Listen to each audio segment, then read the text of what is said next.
Good afternoon, everyone. Hope you are well. David here. Quick little talk about this topic. Activation suppression. SUPPRESION. Activation suppression. Another word that you may have heard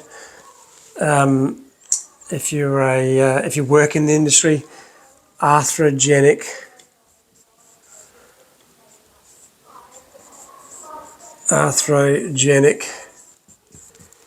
inhibition. Excuse my whiteboard writing. I haven't used the whiteboard for a while. But I thought it was time to use the whiteboard and explain this concept because it's a little bit of a difficult concept to understand and it's kind of counterintuitive. Why is it important? It is very important in back pain because it relates to this development after an injury of loss of functional stability, losing stability of the spinal motion segments because of decreased neural control and activation of this particular muscle down here, which hopefully you will know is called the multifidus muscle. That's the shape of the muscle there. Okay, zooming in. Sorry if that's out of focus. But what you can see is that the multifidus muscle is quite unique. It is one of the deepest muscles that are situated deep down on the spinal segments. And you can think about the muscular layers around the spine as being in three discrete layers: deep muscle layer, intermediate or middle, and superficial, so the most close to the skin. So these would be considered to be a superficial muscle. There's another layer of muscle deeper to that called the longissimus. These ones are broadly referred to as the erector spinae. And then you've got these deep muscles down here, the intertransverse and the multifidus and the rotating muscles, the rotatories, and they're the deep muscles. Now, what happens in activation, suppression, and arthrogenic inhibition is that we lose the control of these very deep stabilizing muscles, and therefore we lose stability. The other classification that is valuable to help put into perspective the system failures associated with the lumbar spine is the broad classification of muscles into stabilizers and mobilizers. And the stabilizer muscles can be subdivided into segmental stabilizers and general stabilizers. Now, I don't know if you can see on this video here, I might bring the camera a little bit closer so that you can see that video that shows normal healthy multifidus versus unhealthy multifidus, where you can see it's very white versus very dark, and that's the deep muscles, the deep segmental stabilizers. So the multifidus reflects the deep segmental stabilizers, and these broad muscles reflect the mobilizers and general stabilizers. Okay, so our six-pack muscles, our transverse abdominis, our oblique muscles, our pelvic floor, our diaphragm, they're all general stabilizers and mobilizers. These are like the cross-bracing of the spine, the cross-bracing. Okay, when these muscles are healthy and responsive and working, it's almost impossible to disrupt the stability of the spine. It's almost impossible to get an injury. And that's why they're so critically important. And also, when you have an injury, so if I'm seeing someone who already has an injury, if that injury is going to heal, we need to have that stability to allow the injury to heal. Otherwise, it's kind of like picking a scab. It keeps bleeding again and it never heals. So what happens in activation suppression is this physiological process whereby if you sustain an injury, just say you hurt this L4-5 disc, the central nervous system becomes less able to stimulate or contract or control these deep stabilizer muscles, okay? And that's why we talk about suppression or inhibition, okay? So just to draw a diagram, let's pretend that this is our L4 and our L5, okay? And there's our disc. And just say we sustain an injury to that disc, like an annular tear, a strain injury. The multifidus muscle that controls that segment of spine, okay, so there's a multifidus muscle on both sides. There's the spinous process, the little shark, and the spinal cord lives down here, okay, and then you've got these multifidus muscles on either side of the spine, and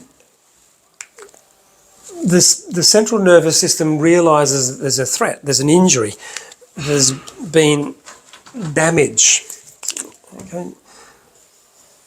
Damage, and it's not only in the spine. Multiple or every other joint fundamentally will have these types of things developing. It's very noticeable with knee injuries, where you get a lot of wasting of the quadriceps muscles, the vastus muscles, and so the same process is happening here, but it's very, very important, and it's also invisible, so people can't see it. These multifidus muscles are not visible externally to the clinician, okay? So your GP, the physiotherapist, the surgeon isn't able to see those muscles. You can see them on an MRI scan. But what's actually happening here is that the body is aware of the injury, okay? So we start to get inflammation around here, nociception. So we get inflammation, we get nociception, and this initiates a signaling maladaptive response, I suppose. It's an error, but it is for a reason, that we then switch off these multifidus muscles and we actually overactivate our bracing and general stabilizer muscles. So the muscles that are in the middle and superficial layer become hyperexcitable, okay, and that's why people say, oh geez, or people, massage therapists or chiros or osteos or physios, they say, oh my gosh, you're so tight. They're not lying to you, and you also can feel it. You can feel your back muscles tightening up, and that is because the spinal cord and the central nervous system is trying to protect you by overactivating these muscle bundles that don't have a very good segmental control ability, because they don't span segment by segment. They don't span, like a cross-bracing architecture or anatomy that allows that nice segmental control of the bones. So from a protective point of view, the brain just wants to bridge this injury and create some sort of splinting that it thinks is going to be the best way to protect you from further injury. But in actual fact, that bridging does not restore segmental control. And so meanwhile, these muscles start to become less and less responsive, and the brain kind of forgets about these muscles being present, okay? And that can be identified with high-level sensory testing and somatotopic stimulation of the cortex. Okay, it's transcranial cortical stimulation. We can map these deficiencies out that's happening at a central nervous system level and in the spinal cord.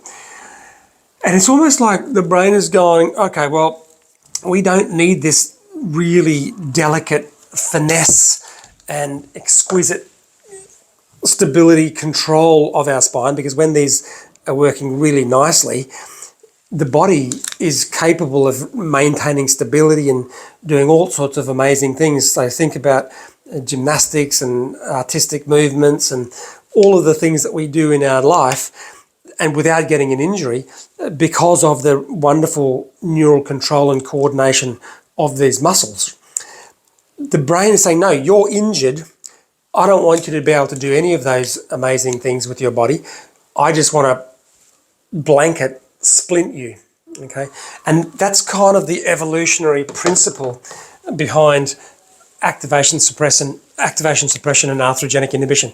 It's sacrificing that exquisite neural control and stability for just broad spectrum bracing, okay? Which is what you perceive or tell people or are told by your therapist, that you have tight muscles of the back, and that's kind of why you might roll on a foam roller or feel like you've got to put a hockey ball in the back of your muscles to try to loosen the muscles. And that's where this whole idea of deep tissue release comes from, and adjustments. It's really trying to untangle or interfere with the body's natural mechanisms, natural protective mechanisms, but they are maladaptive protective mechanisms. And no matter how much walking you do, hydrotherapy you do, core strengthening that you do, your body, your brain and your central nervous system, all the core strengthening in the world will just make these guys stronger, okay, because all of the electricity is now going to these muscles, but it is still bypassing, okay, it's taking the path of least resistance. You're still not activating the most important muscles, which need to be activated to recreate stability, to recreate motion segment stability, and permit disc injuries to actually heal. So these are the most important ones, and these disc injuries will not heal if we don't restore or reverse this process of activation, suppression, and arthrogenic inhibition of the spinal motion segment at L4, 5, L5, wherever the injury happens to be. Okay, and there is only one way to do that effectively, quickly. Okay, and it has to be a 24/7 program. You have to be doing it all the time, and the way that you do it, no surprise, is through functional motor control exercise. Functional motor control exercise. I know you all thought I was going to say neurohab and functional movement therapy, but it is effectively a motor control exercise, but it's a functional motor control exercise. Now, 30 or 40 years ago, we went through the phase of motor control exercises with ultrasounds and transverse abdominis ultrasound and multifidus ultrasound, and hey, sit on the bench and contract and pull your pelvic floor up and all that kind of stuff. That was motor control exercise, and it was a big, big failure. Even though they were on the right track with the importance of the multifidus muscle, it didn't work because it wasn't functional motor control exercise. Okay, now guess what functional motor control exercise is?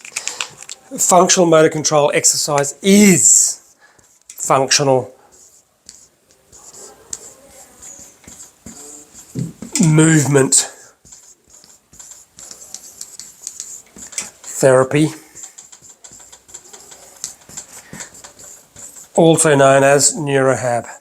Okay, it is the best rehab program on the planet for restoring activation, suppression, arthrogenic inhibition, getting the multifidus working again, restoring segmental stability, allowing spinal injuries to heal. Then, once you've got that stability, rebuilding functional capacity, returning to quality of life, returning to your work, returning to your sports and leisure, and curing the root cause of your back pain symptoms, okay? Wow, I'm blown away by that. I hope you're not too overwhelmed, but that's kind of it in a nutshell. And just before we go, I will quickly show you this model again, this video, all right? that is MRI evidence of what happens to people when they get activation, suppression of the multifidus muscle. Okay, the arrows are pointing to, as we go down the spine, there, severe atrophy of the multifidus muscle, and that is invisible. That is invisible to your therapist. That's a normal that's a normal multifidus muscle as we go down the spine. Okay, and that is invisible. So you are suffering, and no one can see the pathophysiology that is creating the suffering. Okay, so if you want to learn more, come and talk to me. Delighted to talk to you about back pain. You know I'm passionate about it. Come and talk to me, and let's get the ball rolling so that you can start to heal. All right. Yeah, that's all for now. I'll talk to you next time, next video.